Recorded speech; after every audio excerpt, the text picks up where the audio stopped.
અને શું કરો છો તમે લોકો? રસોઈ બહુ બેટા શું કરવાનું હોય? હજી રસોઈ બાકી છે. તો તમે તો એવી વાત કરો છો કે અમે મશીન હોઈએ. વાર તો લાગે જ ને. વાસણ ઘસ્યા, કપડા વાસણ તો હું ઘસીને ગઈ હતી મમ્મી. હા પણ મૂકવાના તો હોય ને ભાભી. વાસણ તમે ઘસીને ગયા ને ત્યારબાદ પણ નીકળ્યા અને એ પણ અમે કર્યા. અને ત્યાર પછી કપડા કર્યા, કચરા પોતા બધું કામ કર્યું મમ્મી. અને હજુ તો જમવાનું બનાવીશું. 2 કલાકની વાર છે, બની જશે. એટલે તમારે હજી કશે બહાર જવાનું છે? એટલે અત્યારે તમે મતલબ કે મોડા આવ્યા છો ને ઘરે? તમે છે ને મમ્મી, તમે લોકો બહુ ટાઈમ પાસ કરો છો.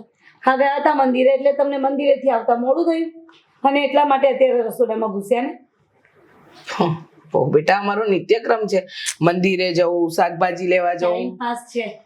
શું ટાઈમ પાસ છે મમ્મી, તમારો ટાઈમ પાસ. શું બોલો છો તમે? બીજું શું કહો?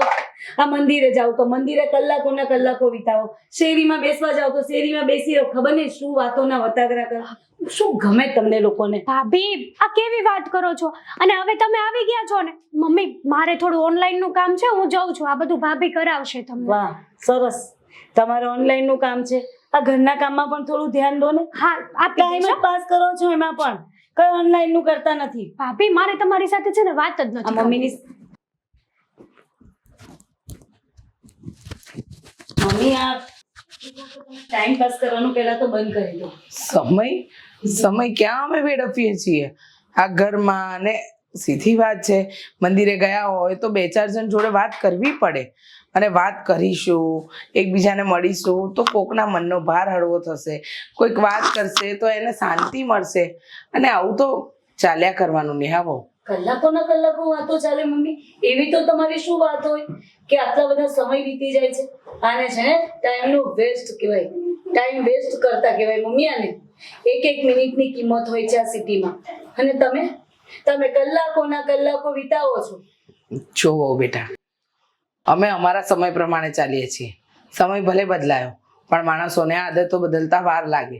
અમે ગામડામાં રહેતા હતા, લોકોની વચ્ચે રહ્યા છીએ, એટલે આ બધું અમને થોડું અઘરું લાગે છે. શું અઘરું લાગે છે મમ્મી? કઈ વાતનું અઘરું લાગે છે? કેમ અમે ઘરમાં નથી રહેતા? અમે તમારી સાથે નથી? પણ અહીંયા ઘરમાં કોઈની પાસે કોઈની સાથે વાત કરવાનો સમય જ નથી. તમે તમારા કામમાં હોવ છો, હું મારા કામમાં. અને કદાચ તમારી સાથે વાત કરીએ ને તો 5 મિનિટથી વધારે તમારી મિનિટો પણ નથી મળતી. શું વાત કરે તમારી જોડે? શું વાત કરી કયો? આ વાત કરવા આવી તો તમે વાતનું વતેસર કરવા માંડ્યા. અમે કઈ નવરા નથી બેઠા મમ્મી. અહીંયા 70 કામ પડ્યા હોય, બહાર જવાનું, દોડવાનું. આ સિટીનું જીવન છે ને કઈ સહેલું નથી. તમને જેટલું લાગે છે ને એટલું. પણ હું ક્યાં કહું છું કે સરળ છે, પણ માણસ બોલવાનું તો ન બંધ કરી દે ને. વાતચીત તો કરે ને. અને સમય તો થોડો ઘણો આપે ને. દરેક વ્યક્તિએ પોતાના પરિવારના સભ્યોને સમય આપવો જ જોઈએ. એ પછી મા બાપ હોય, ભાઈ ભાભી હોય, બેન ભાઈ હોય કે પછી સાસુ વહુ હોય. એ બધું મમ્મી ગામડામાં ચાલતું હશે. અહીંયા કોઈને કોઈ પડેલી નથી.